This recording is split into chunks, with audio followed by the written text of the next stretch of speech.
By the time COVID hit, we had like 100 something thousand square feet in Toronto, Canada that, I'm trying to figure it out.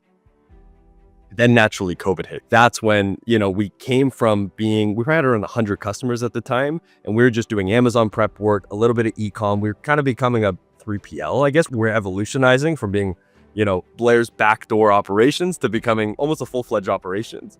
And because of COVID, one, we had this huge influx from medical companies. We started working with all the major grocery chains in Canada. We became like the front runners of getting stock to people and getting like the essentials that had to get to all the Canadians across the country. That blew up our business. Welcome to Blue Ocean by Startups. Each episode, I sit down with leaders in consumer brand supply chain, finance, and CX to talk about the problems they're facing and the solutions they're using or building. I hope you enjoy the show. Hey everyone, I'm Charles Cushing, the founder of Startups. With me here today is Blair Forrest, founder and CMO of AMZ Prep. Welcome, Blair. Hey Charles, great to see you guys. Thanks for having me on. I'm super fired up. Yeah, me too. I'm stoked for this episode. And as usual, just want to kick off by giving everyone who doesn't know about you or your company the one-liner on like, what does AMZ Prep do and who's it for? AMZ Prep were a full-fledged logistics powerhouse for all things Amazon and marketplaces. That's great. Very much a one-liner. I thought of that one on the spot, Charles, to be honest. I didn't know we needed a one-liner prep, but that came out pretty good. I didn't even realize the extent to which you did other marketplaces as well until right before this. I was looking at your site again. So maybe that's something we can get into. I think it's evolved over time, which we'll probably get into on the story. Like, I think we usually just lead in with Amazon because that's just, we kind of just fell ourselves into that niche. But yeah, we've just, just like Charles, how you guys are, we've kind of evolutionized or I guess grown up over the years. And now we do a lot of things in a lot of different pots. Well, let's start there. I'm just so curious. We've talked before kind of tactically, but like I've never heard the full story of like how this thing came about. I mean, you guys are growing like gangbusters right now, but like you've been swinging at this for a while. Let's just go back in time for a second. It's July 2018, which from your LinkedIn is right before you started the company. Where are you in life? Like, what was your story up to that point? And we can follow up on how that turned into the company. So I was a big time eBay seller, Charles, for years. What we do is I'd actually optimize my Kijiji and eBay listings. This is 2018, 2017, 2016 to rank up the algorithm, similar to what brands do now for SEO and Google. But this was old style. So going into university, I learned about a thing called Amazon. And at the time, I was a young guy. I was just trying to make some money. I had two sides of the business for Amazon, Charles. So I had a reseller side of the business. So I had a contract with GNC supplements. I had one with Sephora up here in Canada, a bunch of big time catalogs that I was doing basically the bulk distribution for. So I was the authorized reseller on Amazon. And this is back in 2018, 2019. Those are big name brands. Like, what did you do? Did you just like email the CEO and be like, hey, I want to distribute you guys in Canada. Like, let's go. Like, how did that happen? So what we did, and I think this is the first time I'm saying this publicly too, Charles. So this is breaking news. So I created a separate company called Purity, and I had to get a really small warehouse because my university threatened to kick me out from my dorm. So I rented out this like retail shop, and it kind of had a warehouse for all the stuff that we were doing for the Amazon work. And I created basically a fake storefront. So I had a fake storefront, I had shelves, I had a bunch of supplement catalogs, I had all these things, and it would look like something of like one of those movies with like the fake front shops, and like right behind it, mess. Door opens, warehouse is messy, but I created walls, I painted it nice, I had nice logos and a catalog there. So I would reach out to a bunch of these supplement catalogs and be like, hey, I want to show presence in store. Can I create a PO from you guys? And at the time, there wasn't many resellers on Amazon. Like it wasn't as that whole ripple effect became very big really quickly because some brands didn't have control. So started doing that. And then in parallel, I launched a baby brand. It was called Ugly Elephant at the time, exited a while back. But that baby brand taught me the Amazon world, right? And this was Amazon FBA. This is 2018 at the time.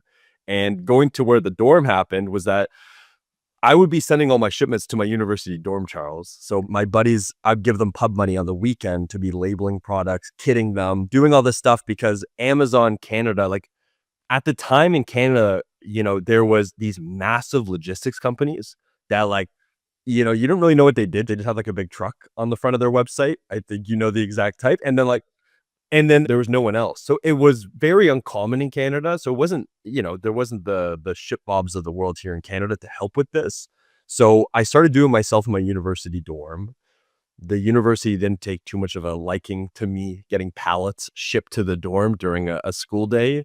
And there's a lot of, questionable things from girls about why I have baby products inside my dorm. And I got 1,000 baby caddies and pacifiers, and I had to try to weasel my way through that conversation. So the dorm threatened to kick me out. So I ended up getting that retail store just to basically do my own inventory. I had to store it. I had to prep all of it going to Amazon FBA. And we had a small part that was D2C, but very small. Because of this, I was in all the Facebook communities trying to figure it out and learn and be a student simultaneously full time. And I had a couple friends in the space, and they're like, hey, like, my wife's going to kick me out because my garage is full of stock that I've been storing here, and I'm trying to figure out business and yada, yada. And can we just send it to you? And I was like, okay. I was like, sure. I was like, yeah, this can cover my small, Charles, I say a warehouse. It was like the size of this room. It was 400 square feet, our first one, very small, just kept the lights on and we had somewhere to store it. And because of that, so I had a couple merchants come and be like, hey, go ahead, like send it to our warehouse. I'll charge you $1 an item. Let's just see if we can make something happen. And from that, over the next 6 months, we just started, we added 30, 40 customers to the warehouse. I'm still in university full time. I'm busing to the warehouse on a daily basis. And then over the next year, we moved warehouses 4 more times. So we went from 400 square feet to 2,000 square feet, 2,000 to 20, 20 to 60.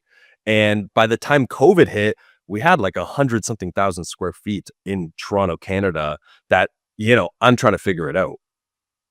Then naturally COVID hit. That's when, we came from we had around 100 customers at the time, and we were just doing Amazon Prep work, a little bit of e-com. We were kind of becoming a 3PL. I guess we're evolutionizing from being, Blair's backdoor operations to becoming almost a full-fledged operations. And because of COVID, one, we had this huge influx from medical companies. We started working with all the major grocery chains in Canada. We became like the front runners of getting stock to people and getting like the essentials that had to get to all the Canadians across the country. That blew up our business because overnight we had to completely rejig the warehouse to be like, okay, well, we're getting 100,000 COVID masks in. Amazon is just keep selling out. We're trying to send it to stores. So we started learning all this on the fly. And keep in mind, I'm 21 at the time. Companies do $1 million, and I'm still in university trying to figure out like what the hell's going on.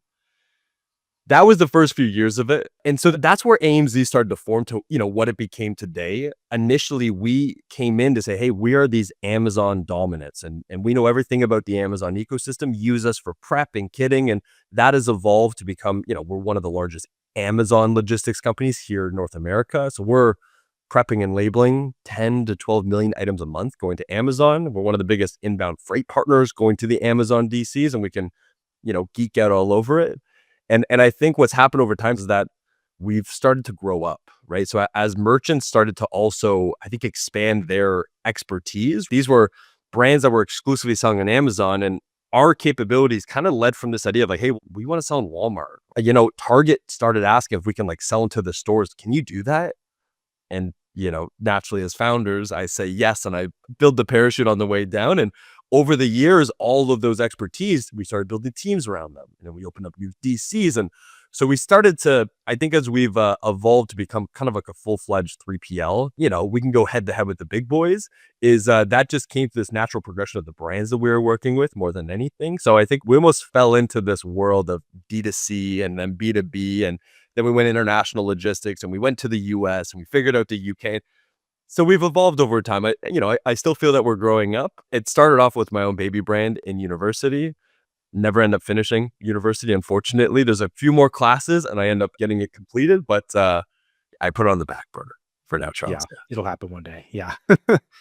You started to allude to this, but maybe just to sort of paint the full picture, what is your sort of footprint right now in terms of like where you have fulfillment centers? I don't know how many square feet, how many employees, like anything to give a sense of like where you're at today. So we'll have a combination of both. So we have our own physically owned, right? And then we'll have a network of another 6 or 7 warehouses that you don't want to call it a 4PL. We'll rent out dedicated space. We'll put our team on the ground floor. We'll put our software there, specifically places like UK, for example, where, we want this crawl, walk, run.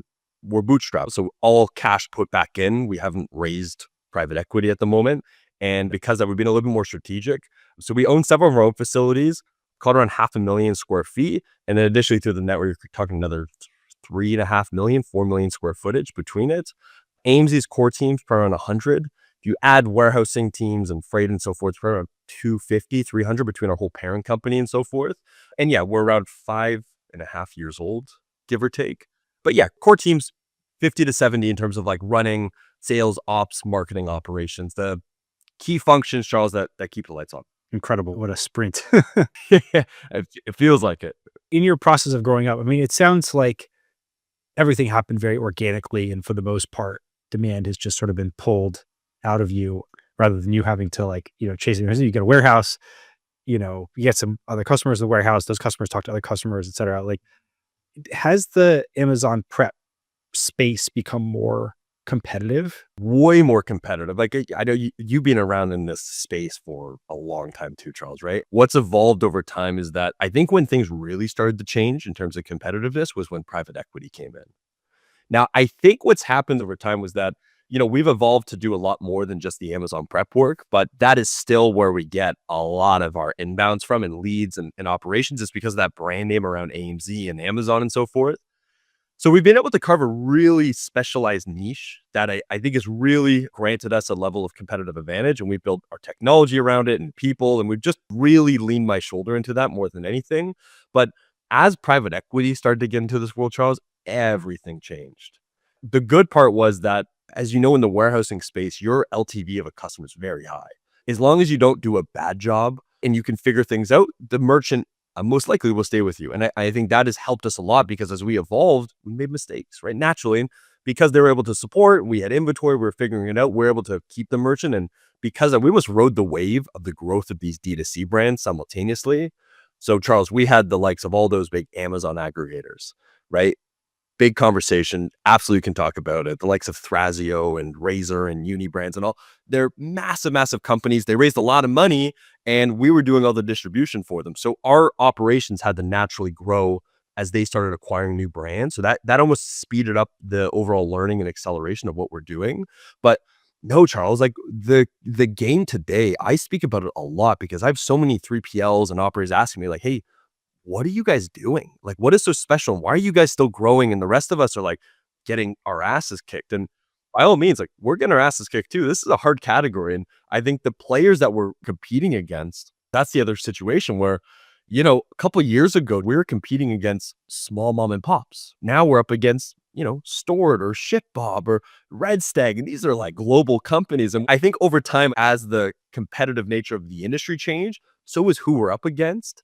And I think like the way that we're positioning our value prop has to be a little bit different because we're in that category. We were the big fish in a small pond. Now we're in a huge pond and we're the small fish. And I think that is now changing our overall strategy of how we're trying to approach how we win opportunities and manage business and make noise online. But it's absolutely changed. I guess it helps that you are bootstrapped and you have sort of done all of your learning, in-house as you built this out. So I mean, that's like a really cool, durable like edge you guys have. I wanted to shift gears a little bit here into just talking about some of the topics that, are relevant right now. I mean, you talk to so many shippers, you see such an interesting cross-section of the market.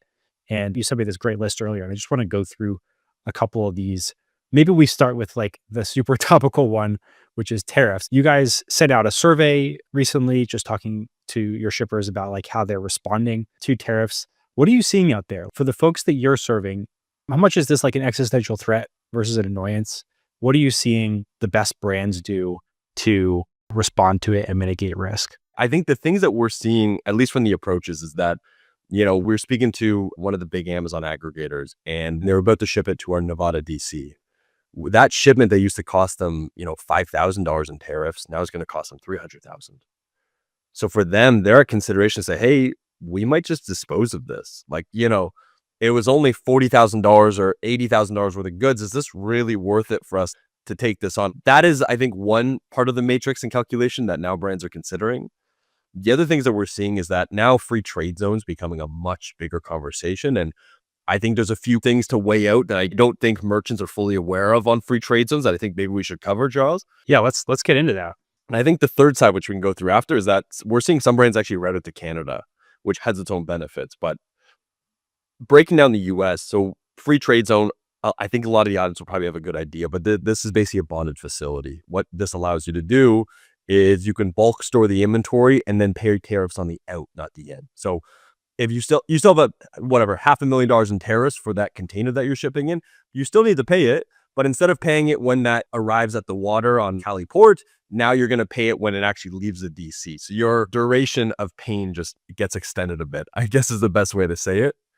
I think one of the challenges that we're seeing, Charles, so we have 2 DCs now with free trade zone, and all these brands like, hey, we got to move it. We're going to move this DC. We have to do it or else we're going to basically go out of business. The challenge with free trade zones is that when you go import in, that's a snapshot in time. So think of it like a fixed mortgage rate. So if you end up doing it 6 months ago and getting in the free trade zone at whatever, a 30% tariff, you're in a really good spot. If you go in today and you're apparel and you get 145% tariff, and that goes down in the future, and now you're in a free trade facility, you're locked in, right? Like you're now stuck in that infrastructure, which I don't think a lot of brands are seeing. It defers the cash flow, but not the liability, basically. Exactly. Yeah. And I think some brands are saying, well, we'll send it to a free trade facility and we'll wait it out. But what they don't understand is like, hey, if you import it at a 145, if it goes down to 100, that 145 is still going to exist. You almost tie yourself to a bit. If it was unprofitable before, you're still going to be unprofitable on the unit. It's just like you'll pay it as it gets fulfilled instead of all at once. The other way that we're seeing, which is a little bit unique of approach, because we have some brands that say, hey, like free trade zone might tie us into this really high tariff, which and I'm curious your thoughts, Charles, of what you're seeing, but they have a prediction it's going to go down. I don't know. I'm right in the middle. I'm also Canadian, so I want to lean into the Americans to get their feedback. But we have some brands that are now routing it to Canada. So, for example, they're routing it to Canada. There's a 25% tariff. They'll get that back because there's a duty drawback because you're not selling it in Canada. You're just going to keep it there. So they're routing it to Vancouver. We're going to store it there. We're then going to ship it down as needed. So you'll still pay tariffs, exact same thing. You can't escape the tariffs now, which is the big challenge. But again, now you're just diverting pain. We're seeing those two as the most popular options, or they're just keeping it international. So if they're European, they're keeping it in their European DC. Like either you set up free trade zone and now you tie yourself to whatever that current tariff is, or you keep it on an international hub and then inject on like a as needed basis. Those have been the two most popular. Charles, what are you seeing? Yeah, I think basically that some people talking about how they can just defer, if it hasn't left the port already, just like wait and see there. I'm not too familiar with this. Maybe you'd have more to say about this, but I think, is there like a class 3 bonded warehouse, something like that, where you do actually pay when it leaves the facility? That seems like the most logical for a lot of these brands. The challenge that we're seeing is that we're seeing a ton of this promotional around California DCs with now bonded, which what scares me is that California as a whole traditionally has very large bottlenecks. And I think this will cause a whole different level of it. So some brands are trying to switch to AWD in the Amazon world. And I think what's going to happen, my prediction from this is that during Q4, there's going to be a bunch of FTC locations getting flooded. The entire West Coast is going to get a bunch of messiness because of it, because they're all going to be trying to route to the corresponding ports.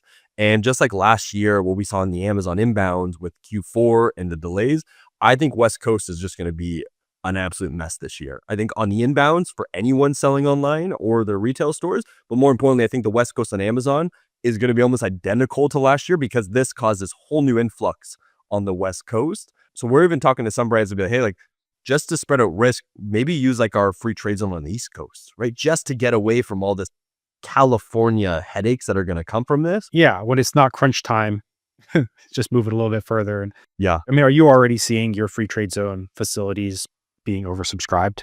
Yeah, 100%. Like we started pushing it, I would call it 45 days ago, and it's almost full. Talking like 250,000 square feet. To your point, Charles, we always had to pre-sale it. Like it's almost been like a fire sale because we have a bunch of these brands like, well, they just want to get everything there, right? So now some of the brands were going Cali free trade, some were going East Coast free trade, or we're like, hey, just send it to Canada because then at least you're not locked into the tariff code. But then you got to get, that's a whole different logistics strategy. Now you got to get into, are you approved in Canada? Is your catalog even available? Like that is a whole different beast. So, I don't think it's for the faint heart, but I don't think e-commerce is for the faint heart, Charles, at the moment either. No, I mean, if it ever was. Yeah. Thanks for sharing that. And I guess like a final question on tariffs before we move on. Are you expecting to like lose many customers to just having, not being able to cut it in the new tariff environment? Like who are you seeing kind of the most threatened? I think it's exactly that, Charles. Like we've had 3 or 4 merchants, like God forbid, but they all have been like, hey, like it just doesn't make sense for us. Like we've seen a couple brands just throw in the towel and they're like, hey guys, like this is just not worth it. So they're like, we'll continue to sell whatever's in the warehouse, but we're just not making that next PO until things go away, or we're just going to be able to pause it. I'm seeing those more on call to like the mid-size, so maybe like the $1 to $20 million merchants that I think that cash flow was everything for them. And at that point, you know, we are seeing, I think, creative brands do different approaches. So there was this great story on Baze. They're like the girl from Gossip Girl. My wife's going to kill me that I don't know the name of it, but Baze luggage. And I think the way that they approached it, their marketing strategy was all around like still in Shay Mitchell, who is the influencer behind it, her voice, her style, and saying, hey, this is the issue. We're going to have to raise prices. This is the nature of the game. But she crafted it in a really good way to go like, we don't have the answers. All we know is that prices are going to go up. And they actually use it to their advantage. They're like, hey, prices are going to go up the next 60 days while these new shipments come in. For now, have a fire sale and start buying. And they actually flipped this to a positive. And now they're creating all this new promo and demand, and the emails getting screenshots that get put on LinkedIn. I saw that. Yeah, it's really clever. They grabbed that airspace in a really smart way. I think most brands will be able to weather through it. Like we're seeing a bunch of data on Amazon of some of these really massive merchants, like everyone's tracking their pricing strategy. So we're seeing now, there's a few that there's stats around, they've already raised 15, 20% over the past couple of weeks. Any of the China manufactured big Amazon brands that are operating over there. So now they're changing their strategy. So I do feel there's a level of this adapt and agile that's going to have to go with it. But I don't know, it's so early to tell, Charles. I feel like I'm an emotional roller coaster every day, to be honest. I'm sure you're playing therapist to a lot of different folks right now. I want to talk a bit about, I think one of your themes on your LinkedIn posts anyway was just about Amazon inbound. And I'm just curious, like when you get to your scale, when you're sort of like a known player within the Amazon ecosystem, and maybe this, we talk about seller fulfilled prime as well, but like what's different about the game you're playing versus someone who's just trying to list themselves or self-fulfill or use a 3PL that's not specifically set up for this? What's happened, or can I go over the evolution of AMZ Prep is like, this isn't NASA by any means, right? Like we're not solving cancer. I think, but we've seen the challenges enough and the amount of, it's more about data in and data out. Like we are shipping so much into the DCs and we see it across such a spread of merchants that just allows us to make decisions faster with a lot more data to be able to almost be a little bit more comfortable in our stomachs. A few things that I think evolved, Charles, the past, I would call it 12 months with Amazon, because Amazon is not in the good books with a lot of merchants at the moment. So rewind last year, big challenge was that more than anything was that Amazon changed their policies to be about their inbound strategy. So it went from, they traditionally would do the placement and split the DCs across the country on your behalf. Now, Charles, you have to pay that, right? Which would range anywhere from, call it 30 cents to $3, depending on the size of the item per item that you're splitting. And merchants got put in this ultimatum of like, hey, send to one DC, pay the placement fee. You're going to get killed in placement fees. And now it's going to take 3 weeks to spread it across the country. Or great, Amazon said, Charles, split it. Go ahead, split it yourself. But now you're going to get killed. And now you got to stack up the cost on the freight side of it. So I think what happened along with that is 2 other things that caused what happened in Q4, which then it will explain what's happening today, is that in parallel with this new placement fee, Amazon rolled out aggressively with Amazon AWD. It was around for a while, but AWD started to really put some noise out there. And because of this, they bought a bunch of new facilities and their reps said, hey, you got to go hit the sand to be able to get new customers. And because of that, they signed a bunch of merchants that probably aren't the best fit for AWD, but they got sold the pipe dream of no placement fees, which was the entire, fear mongering that happened around the Amazon ecosystem. So because of the placement fee in effect, now the brands got pushed to AWD. And the way that they created their distribution network, there's called an NXID and then an RXID. So these are national cross-docks and regional cross-docks inside of Amazon's distribution. If you send it to one DC, it's going to a national. It will break the regionals, and those regionals will cross-dock into the corresponding FBA hubs. If you split it yourself, you avoid national cross-docks and then send it directly to regionals. Those regionals then send it out. That's the right way to approach it. AWD oversold capabilities, so that caused this huge bottleneck at their hubs. Because of this new cross-dock strategy and placement fees, the national cross-docks got completely congested, which caused all these delays. You probably saw with all the merchants you guys work with, like we saw 30, 40, 50 day check-in times to get your stock. We saw brands completely going out of stock because of this entire mess that happened during Q4. And it was a combination of these things going to it. rewind at the present day, what we've had to change over time is that we're just bulk shipping so much volume into Amazon. 50 to 100 trucks a week are getting sent to the Amazon facility, give or take, depending on the location. The most optimized way is 5 locations, 5 trucks. You can do that. You probably actually don't need us, to be honest with you, unless there's another reason for it. 95% of merchants can't fill 5 trucks going to 5 different locations every single time. So what happens is that we have a Carrier Central account, and we'll also broker out Amazon Freight and a few other players. A few things that we do is that we pre-book these appointments 90 plus days ago. So we have no wait times for appointments. Secondly, we floor load the container, Charles. So that's a unique approach, that we're not going pallet level on a truck, sending it to Amazon. We're floor loading. So we're literally floor to ceiling on a 40-foot to the Amazon DC. And we're also mixed consolidating brands. So what happens is that we're filling a truck, right? So we're going to every DC across the country at least once a week at this point. Most of the popular ones could be 2 or 3 times. So, once stock gets to our DC, they might use our warehouse, or they might just be using us as like a cross stock from their own warehouse. It gets to our hub. We'll split it 5 ways. We'll put it on the corresponding truck going to the Amazon hub.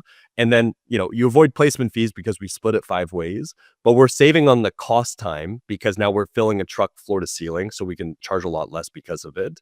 And because we floor loaded the truck, call it 95% of the shipments are live unloads. So traditionally, if you're just booking an appointment, they might do a drop trailer, which adds an extra few days to the overall inbound time. Because we're doing live unloads, like nationwide average might be right now 2 weeks. During Q4, it's usually 4 to 5 weeks. We're averaging 2 days.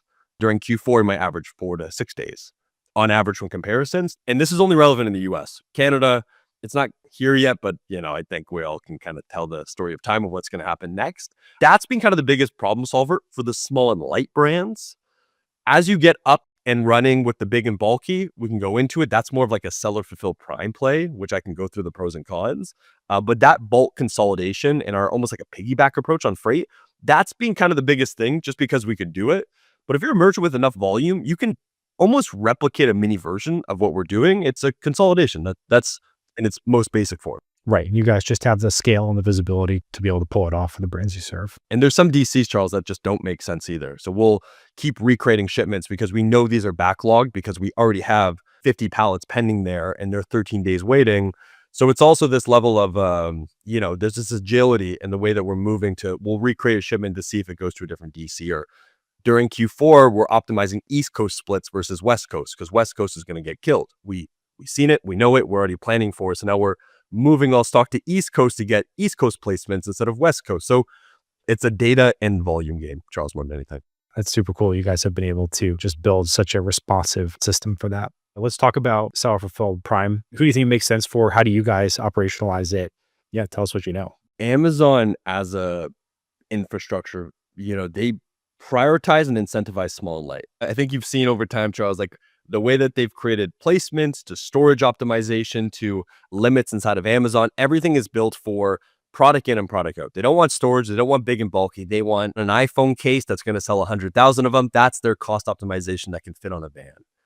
As brands start to go up in weights, when we start crossing, call it 10 pounds or 20 pounds, Amazon becomes exuberant in terms of the costing model of how they charge. And it's for a very specific reason. They don't want that stock inside their DC. And if they do, they're going to make sure that they make a cash cow from it.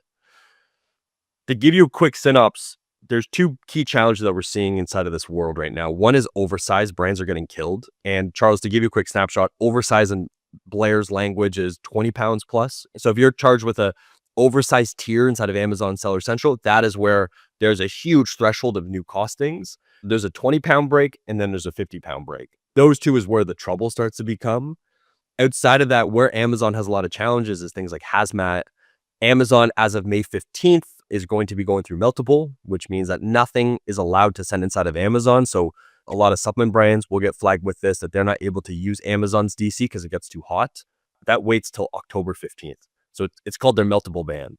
So chocolate brands, supplements, probiotics, CPG brands, some of them are allowed to, but then they have a meltable issue with their gummies, or they're not allowed to at all and they have to fulfill FBM like a chocolate brand, hypothetically, or a protein bar. So those are a few challenges. Now, where we've traditionally seen, so Seller Fulfill Prime, the metrics change depending on the category that you're in. So there's small and light, and then there's big and bulky, and then there's called like bulky plus 50 plus pounds, like a mattress or something. the metrics change for what you need to do to get eligibility. The smallest is the small and light, 0 to 20 pounds. So if we had a chocolate bar brand that we're doing the fulfillment for that we're under FBM, they want to go SFP, we need to get nationwide coverage. It's 30% 1 day, 70% 2 day. To give you an idea, if you go above 20 pounds, it's now 10% 1 day, 45% 2 day. If you go to 50 pounds, now it's only 10% 1 day, right? So that number starts to create a sliding scale. So if you go to the most difficult, it's the small light category. One, because you're competing with Amazon and what they love, and they'll make that very challenging to do. So on the small and light side, you have to make sure that 30% of everyone who views your listing can see 1 day coverage. And the other 70% are able to see a 2 day delivery time. Very difficult metrics to do. You can only solve that in a few ways. You can either call it, 6 to 8 DCs across the country and just spread out stock to create a 1 day experience for majority of the country, or you do an express overnight. For most brands under, $30, $40, $50, you do a UPS overnight, you're paying $20 something on the shipping alone, which just isn't feasible. Even a 2 day, maybe you can get a FedEx one rate, something like that. But again, very unfeasible to do. So we have some merchants down the small and light that actually make sense for, where they're doing meltable or they're in the chocolate category. We're just making sure the highest MSRP catalog is still Prime, because every other competitor is going FBM. So huge play if you're able to, stomach that margin. We have some brands that are going unprofitable, but they want to maintain Prime badge throughout the year. And for them, that's more priority than FBM and 7 day shipping time. And they have a bunch of other things they have to deal with. Or it might be like selected Amazon SKUs, right? So there might be a certain catalog in Amazon, a 6-pack, a 12-pack, things that maybe have a $50 plus MSRP that makes sense. And you're also not competing with your retail strategy that ends up concluding. But where we're seeing the most of it, Charles, is that, so we fulfill for like one of the biggest mattress brands on Amazon. We do sell at Fulfill Prime. That you can optimize for like 4 DCs across the country. We have California, Atlanta, Chicago, and then Utah. And that covers what we need, because big and bulky is a little bit less of a metric. The big and bulky, I think, is where most brands are getting it wrong, that there's 2 ways to look at it. You can either say, if they're Prime, we can still give you the Prime eligibility, but we're going to do it at maybe 20, 30 points off compared to an FBA fee, because they'll just kill you in costing and storage and then peak surcharges and, that whole world. Or if they're FBM, they're losing out on probably 2 to 3 times the amount of sales. And FBM, like if you're doing FBM, you're still paying for UPS ground anyway. So might as well, you just need to add 1 more DC or 2, get the eligibility. So we're seeing more than anything, like our strategy is more on the big and bulky. But naturally, I think as we've evolved, because we have temp control, that we'll do the chocolate brand, and that's becoming more of an ecosystem. But now it's about like, how do we solve for that while also not, charging an arm and a leg, because that's just parcel rates. There's nothing that we can control there. Really cool. Thanks for that breakdown. You mentioned a few things, maybe some sort of shifts, like, when does self-fulfill Prime make sense? You saw tariffs coming obviously well before they were a thing. Is there anything else like that you feel like it's coming down the pike, or like it's a risk and like not enough brands are talking about it, not enough brands have their eye on it? Like, what would you want to leave people with in terms of like, hey, if you're going to prepare for something, this should be it? You know what? I've been pounding the sand on international, Charles, for years. I was that guy like for the past 3 years on LinkedIn going like, do it. It makes sense. Selfishly, I'm in Canada, super biased of an answer, but it wasn't just about that. It was, your Mexico strategy, your EU strategy in UK, Australia has a small piece. I think what brands have learned is that, one, their manufacturing is entirely changing because of this. They're toast. They have to. There's literally no way around it instead of finding a new manufacturer. Whether it's in the US, I'm not very optimistic about that. Of brands talking like now US manufacturing is going to be, I would love for it to become a thing. I just don't think it's realistic. It will probably transition to, Tijuana or somewhere else, Turkey, but we'll just see. I think the tables turn to a new country that becomes the new demand hub for us. But I think for most merchants, because this power shift in the US and now the challenges with China too, is that international, while it only makes up 6 points in Canada and then 9 points in the UK and 2 points in Mexico, I think now it's about kind of collecting your chips, because, that $100 in profit that you had in the US is now 6, right? Or it's 22. Like the nature of competitiveness of the US is naturally there, right? And some brands aren't going to be able to back it and operate it. And then 2, I think we're just seeing now that like your dollar is going to be able to go as far, especially because you have to stack the competitiveness of advertising and your ROAS and all things that are already compressing in this price competitive market on top of now the tariffs, which just made it this unfair advantage of it is so damn hard to grow.